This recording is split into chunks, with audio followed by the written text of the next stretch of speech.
NFT Now explains that Logan Paul at the start of 2021 promoted his NFT project called Cryptozoo, which was, I quote, inspired by Pokémon and marketed by Paul as a really fun game that makes you money. Collectors could purchase NFT eggs and hatch hybrid animals depicted by photoshopped pictures of penguin sharks, duck dogs, etc. From there, users could breed these hybrids with others to produce increasingly rare NFTs. The game promised a blend of NFT which functions like cryptocurrency, which is why I am assuming the game is called Cryptozoon, and also had in-game non-replaceable zoo tokens. Now to add to this, Coffeezilla mentioned that 18.5 million was the estimated damages in Cryptozoo, which is from the combination of zoocoins and NFT sales. These are the estimated damages in Cryptozoo, $18.5 million, which comes from a combination of zoocoin and NFT sales. Cryptozoo was launched in 2021, and so far we know there were millions NFT sold and tons of millions of in-game zoo coins or tokens. Now from my understanding, people who were following Logan or wanted to actually invest in this game had bought these NFTs and zoo coins and were waiting for the game to come out. Now 2 years went by and the game was not released, and as expected, people who had spent money were getting agitated. The worth of these NFTs and in-game coins were also dropping with time. I think after the long wait, the first law case that was filed on Logan was on February 2, 2023. He responded almost a year later, where he would refund the victims, where he would only refund the NFTs bought and not the zoo token, which were actually the majority bought and not the NFTs. And this, much smaller percentage of that pie, is what Logan is actually offering to refund. To explain, if you bought 90 cars and 6 watches from my company, and I had to refund you for whatever reason, and I chose to conveniently refund the 6 watches only, that would be a better option for me, but a loss for you. What is important here is that Logan also mentioned that the game would now no longer come out, basically meaning that those who bought the majority of the in-game coins basically would not get a refund and would not even get a chance to use them in-game. And hidden in this wall of text is the most shocking part, which is that he's not releasing the Cryptozoo game at all. Which, I know we all kind of knew that, but is actually insane. Because that's the thing, to be clear, he's sold millions of dollars of NFTs for and tens of millions of dollars of in-game Cryptozoo tokens for. Now, as mentioned before in the video, the damages were around 18.5 million, of which Logan was only refunding 2.3 million.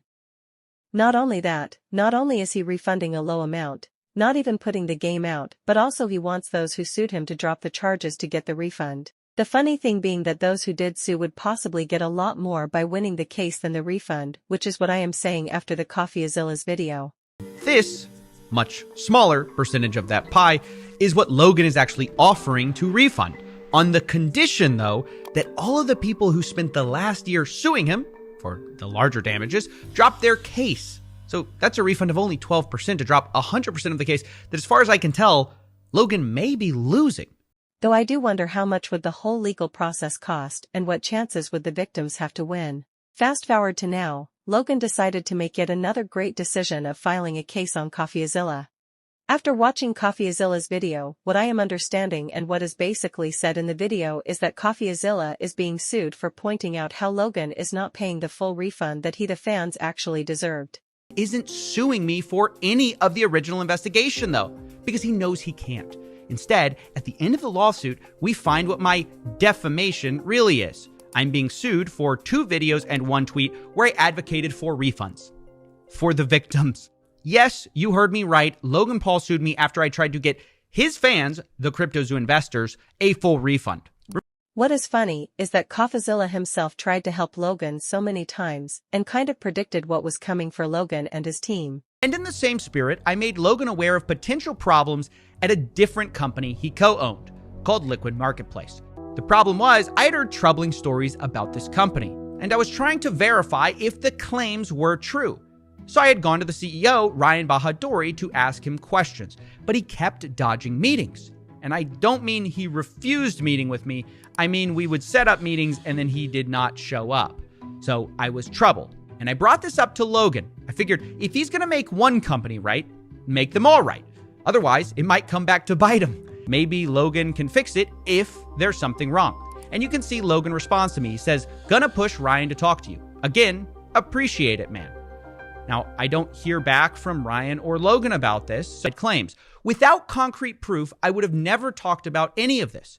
But on June 19th, 2024, things changed because the Ontario Securities Commission revealed a liquid marketplace investigation where they accused Liquid Marketplace of being a multi-layered fraud, taking in $2.7 million from the sale of these fractionalized collectibles. The platform allegedly did not do exactly what it promised. Some of the blockchain tokens did not even mint. But even worse was the allegation that approximately $3 million was misappropriated from $10 million they raised of investor funds. This is a very similar claim to the one I had tried to verify. Jamari in his video further explains that he is suing Coffeezilla for his thumbnails, titles, and tweets, and also using comments as a proof of this defamation and the harm it has caused to his reputation. Now honestly, I do want to study law in the future, but as of right now I know nothing. My pure opinion, which could be 100% wrong and you could not agree with it, is not social media there to express your opinions?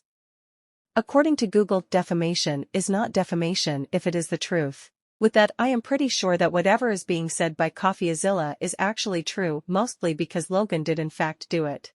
Like, did people not buy the tokens and NFTs that he promoted himself, that he claimed would help people get money and be enjoyable, that he claimed would have a game released? People invested their money as they were promised something for it, but Logan was unable to provide it, then despite his intentions, whatever they might have been or are, did still make people lose their money in hopes that they would get what was promised? Would that also not be negligence from his side, because he was not able to make the game like he promised because of whatever was going on with him? When he says that there are too many regulatory hurdles, which is causing him to ultimately not release the game, make one question if these hurdles arose especially for him and his game alone? Are these hurdles not to be known of to begin with, when he knew it would involve many other people and over that their hard-earned money? What I think is that if I am setting up a company making, say, thousands of people invest in it, then I should at least know how the company works, what legal issues I would probably have to face and everything else, because in some way or the other I am responsible for the money others have spent in my company. Now again, this could be 100% wrong because it is just my thinking, and I would suggest you take it with a grain of salt and do not use this as information spreading video. Another thing that is worth mentioning is that Logan said he regretted trusting the wrong people for this project, yet when Coffeezilla tried to help him by literally telling him that someone in his own team was messing up and could cause problems in the future, but Logan did nothing about it. Responsibility do you feel for what happened? I put way too much trust in bad people to run a project that I really cared about. Is that again not negligence if he did not take action for something that he knew was and would have affected a number of people, and he himself is involved in it? With everything, there is a lot to say. The situation is messy and complicated.